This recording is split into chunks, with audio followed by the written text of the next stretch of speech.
6ನೇ ತರಗತಿ ಶ್ರೀಗನ್ನಡ ಪಠ್ಯಪುಸ್ತಕದ 2ನೇ ಗದ್ಯವಾದ ಗಂಧರ್ವ ಸೇನ. ಈ ಗದ್ಯವನ್ನು ಒಮ್ಮೆ ವಾಚನ ಮಾಡೋಣ. ಸಮಿತಿ ರಚನೆ. ಪ್ರವೇಶ. ಎಷ್ಟೋ ಸಂದರ್ಭಗಳಲ್ಲಿ ನಾವು ಮಾತನಾಡುವ ಶೈಲಿ, ದೇಹದ ಹಾವಭಾವಗಳು ನಿಜವಾಗಿ ನೀಡಬೇಕಾದ ಅರ್ಥಕ್ಕಿಂತ ಭಿನ್ನವಾದ ಅರ್ಥಗಳನ್ನು ಕೊಡುವುದಿದೆ. ಮಾತಿನ ಹಿನ್ನೆಲೆಯಲ್ಲಿರುವ ನಿಜವಾದ ಅರ್ಥವನ್ನು ಗ್ರಹಿಸಬೇಕಾದರೆ ಆ ಮಾತಿನ ಅಭಿವ್ಯಕ್ತಿಯಲ್ಲಿ ಸ್ಪಷ್ಟತೆ ಇರಬೇಕು. ಹಾಗಾದಾಗ ಮಾತ್ರವೇ ಭಾಷೆಯು ಸರಿಯಾದ ರೀತಿಯಲ್ಲಿ ಸಂವಹನಗೊಳ್ಳುವುದು. ಇದೊಂದು ಜಾನಪದ ಮೂಲದಿಂದ ಆರಿಸಿಕೊಂಡು ರಚಿಸಲಾದ ಕತೆ. ಒಂದು ದಿನ ಒಬ್ಬ ರಾಜ ಒಡ್ಡೋಲಗದಲ್ಲಿದ್ದಾಗ ಅವನ ಮಂತ್ರಿ ಗಟ್ಟಿಯಾಗಿ ಹೊಳಿತಾ ಬಂದನು. ಅವನ ರೋದನಕ್ಕೆ ಕಾರಣವೇನೆಂದು ರಾಜ ಪ್ರಶ್ನಿಸಿದ. ಮಂತ್ರಿಯು ಸಿಂಹಾಸನವನ್ನು ಚುಂಬಿಸಿ ಭೂಮಿಯನ್ನು ಮುಟ್ಟಿ ನಮಸ್ಕರಿಸಿ ತನ್ನ ನಾಲಿಗೆಯನ್ನು ಉದ್ದ ಮಾಡಿ, ಮಹಾರಾಜರೇ, ಗಂಧರ್ವಸೇನರು ತೀರಿಕೊಂಡರಂತೆ ಎಂದು ಉದ್ಗರಿಸುತ್ತಾ ಮೂರ್ಛೆ ಹೋದ. ರಾಜನು ಹೊಡ್ಡೋಲಗವನ್ನು ಅಲ್ಲಿಗೆ ಪರಿಸಮಾಪ್ತಿಗೊಳಿಸಿ ಕಣ್ಣೀರು ಸುರಿಸುತ್ತಾ ಗಂಧರ್ವಸೇನರ ಆತ್ಮಶಾಂತಿಗಾಗಿ 4 ದಿನಗಳ ಕಾಲ ರಾಜ್ಯಾದ್ಯಂತ ಎಲ್ಲರೂ ಶೋಕಾಚರಣೆ ಮಾಡಬೇಕೆಂದು ಆಜ್ಞಾಪಿಸಿದ. ಮಂತ್ರಿಯ ಆರೈಕೆಗೆ ವೈದ್ಯರನ್ನು ಕರೆಸಿ ಉಪಚರಿಸುವಂತೆ ರಾಜಭಟರಿಗೆ ತಿಳಿಸಿ ಅಂತಃಪುರಕ್ಕೆ ಬಂದ. ರಾಜ ಅಲ್ಲಿಯೂ ಕರುಳು ಕಿತ್ತು ಬರುವಂತೆ ಅಳತೊಡಗಿದ. ರಾಣಿಯರು ಅವನ ಶೋಕಕ್ಕೆ ಕಾರಣವನ್ನು ಕೇಳಿದರು.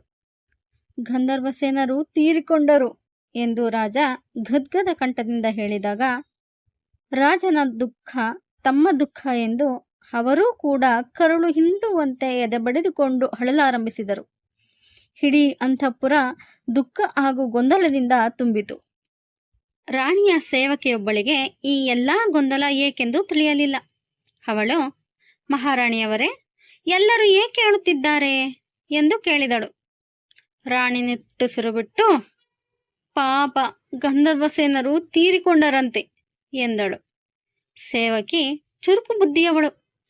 ಅವಳು ಆಲೋಚನೆ ಮಾಡಿದಳು, ಈ ನಮ್ಮ ಮಹಾರಾಜರಿಗೂ ಆ ಗಂಧರ್ವಸೇನರಿಗೂ ಏನು ಸಂಬಂಧ ಎಂದು ಆತಂಕದಿಂದ ರಾಣಿಯ ಬಳಿ ಕೇಳಿದಳು. ರಾಣಿ ಅದು ತನಗೆ ಗೊತ್ತಿಲ್ಲವೆಂದು ನುಡಿದು ರಾಜನ ಬಳಿಗೆ ಓಡಿ ಹೋಗಿ, ಗಂಧರ್ವಸೇನರು ಯಾರು ಎಂದು ಕೇಳಿದಳು. ರಾಜನಿಗೂ ಗೊತ್ತಿಲ್ಲ.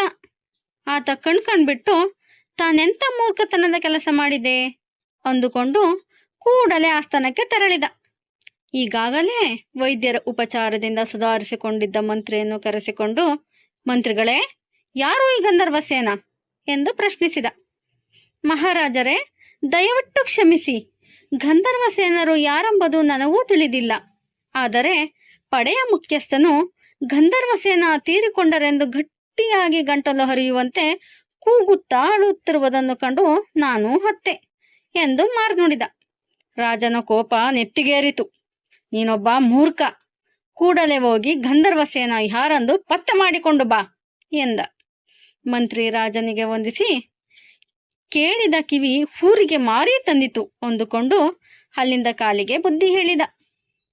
ಪಡೆಯ ಮುಖ್ಯಸ್ಥನನ್ನು ಕಂಡು, ಗಂಧರ್ವಸೇನರು ಯಾರು ಎಂದು ಪ್ರಶ್ನಿಸಿದ. ಸ್ವಾಮಿ, ಅವರು ಯಾರು, ಏನಾಗಿದ್ದರು ಎಂದು ನನಗೆ ತಿಳಿಯದು. ಆದರೆ ಅವರು ತೀರಿಕೊಂಡರೆಂದು ಸ್ವತಃ ನನ್ನ ಹೆಂಡತಿಯೇ ಅಳುತ್ತಿದ್ದಳು. ಈ ಸುದ್ದಿಯನ್ನು ನಿಮಗೆ ಹೇಳಬೇಕೆನಿಸಿತು, ಬಂದು ಹೇಳಿದೆ ಎಂದನು. ಮಂತ್ರಿ ತಲೆಯ ಮೇಲೆ ಕೈ ಹೊತ್ತು ಕುಳಿತ. ಇರಲಿ, ಇವನ ಹೆಂಡತಿಯನ್ನು ವಿಚಾರಿಸೋಣ ಎಂದು ಇಬ್ಬರು ಆತನ ಮನೆಗೆ ಹೋಗಿ, ಯಾರಮ್ಮ ಈ ಗಂಧರ್ವಸೇನ ಎಂದು ಕೇಳಿದರು. ಅವಳು, ಸ್ವಾಮಿ, ಗಂಧರ್ವಸೇನರ ಪರಿಚಯ ನನಗಿಲ್ಲ. ಈ ದಿವಸ ಬೆಳಿಗ್ಗೆ ಸ್ನಾನ ಮಾಡಲಿಕ್ಕೆ ಕೆರೆಗೆ ಹೋಗಿದ್ದೆ. ಅಲ್ಲಿ ಮಡಿವಾಳ್ತಿ ತನ್ನ ಗಂಧರ್ವಸೇನ ಸತ್ತಿದ್ದಾನೆಂದು ಬಾಯಿ ಬಡಿದುಕೊಂಡು ಒಂದೇ ಸಮನೆ ಅಳುತ್ತಿದ್ದಳು. ಅದನ್ನು ನೋಡಿ ನಾನೂ ಹತ್ತೆ, ಗಂಡನ ಬಳಿ ಏನಿದೆ ಎಂದಳು. ಮಂತ್ರಿಗೆ ತಲೆ ಸುತ್ತಿದಂತಾಯಿತು. ಈ ಗಂಧರ್ವಸೇನ ಯಾರು? ತಲೆ ಚಚ್ಚಿಕೊಂಡ. ಏನೇ ಆಗಲಿ ಎಂದುಕೊಂಡು ಅವರೆಲ್ಲರೂ ಆ ಮಡಿವಾಳ್ತಿಯ ಮನೆಗೆ ಹೋಗಿ, ಗಂಧರ್ವಸೇನ ಯಾರು ಎಂದು ಕೇಳಿದರು. ಅವಳು ದುಃಖಿಸತೊಡಗಿದಳು. ಸ್ವಾಮಿ, ನನಗೆ ಅದೃಷ್ಟವಿಲ್ಲ. ಈಗಲೂ ನನ್ನ ಹೃದಯ ಅವನಿಗಾಗಿ ಮಿಡಿಯುತ್ತಿದೆ. ಗಂಧರ್ವಸೇನ ನನ್ನ ಪ್ರೀತಿಯ ಕತ್ತೆ. ನನ್ನ ಮಗನಿಗಿಂತಲೂ ಹೆಚ್ಚಾಗಿ ಅವನನ್ನು ಮುದ್ದಿನಿಂದ ಬೆಳೆಸಿದ್ದೆ. ನಮ್ಮ ಎಲ್ಲ ವ್ಯವಹಾರಗಳನ್ನು ನೋಡಿಕೊಳ್ಳುತ್ತಿದ್ದ ಸ್ವಾಮಿ ನಿನ್ನೆ ರಾತ್ರಿ ಕಣ್ಣು ಮುಚ್ಕೊಂಡ್ಬಿಟ್ಟ. ನನ್ನ ಹೊಟ್ಟೆ ಮೇಲೆ ಕಲ್ಲು ಹಾಕ್ಬಿಟ್ಟ ಎಂದು ಬೊಬ್ಬಿಟ್ಟು ಅತ್ತಳು. ಇದನ್ನು ಕೇಳಿದ ಮಂತ್ರಿ, ಮುಖ್ಯಸ್ಥ, ಅವನ ಹೆಂಡತಿ ಒಬ್ಬರ ಮುಖವರನ್ನೊಬ್ಬರು ನೋಡಿಕೊಂಡು ಅಲ್ಲಿಂದ ಕಂಬಿಕಿತ್ತರು. ಮಂತ್ರಿ ಅರಮನೆಗೆ ಬಂದು ರಾಜನ ಕಾಲಿಗೆ ಬಿದ್ದು ನಿಜಾಂಶವನ್ನು ಹೇಳಿದ. ಗಂಧರ್ವಸೇನರು ಸತ್ತರೆಂದು ನಾವೆಲ್ಲ ಶೋಕಿಸಿದೆವಲ್ಲ, ಅದು ಬೇರೆ ಯಾರೂ ಅಲ್ಲ, ಮಡಿವಾಳ್ತಿಯ ಪ್ರೀತಿಯ ಕತ್ತೆ ಎಂದು ಹೇಳಿದ. ರಾಜ ಅವನಿಗೆ ಹಿಗ್ಗಮೊಗ್ಗ ಬೈದನು, ಆದರೆ ಶಿಕ್ಷಿಸದೆ ಬಿಟ್ಟು ಬಿಟ್ಟ. ಈ ಸುದ್ದಿ ಅಂತಃಪುರದ ರಾಣಿಯರ ಕಿವಿಗೂ ಮುಟ್ಟಿತು. ಒಂದು ಕುರಿ ಹಳ್ಳಕ್ಕೆ ಬಿದ್ದರೆ ಎಲ್ಲ ಬಿದ್ದವು ಎನ್ನುವಂತೆ ರಾಜ ಮತ್ತು ಅವನ ಆಸ್ಥಾನಿಕರ ಮೂರ್ಖತನಕ್ಕಾಗಿ ರಾಣಿಯರು ತಮ್ಮ ಪಕ್ಕೆಲುಬುಗಳು ನೋಯುವವರೆಗೂ ನಗುತ್ತಲೇ ಇದ್ದರು.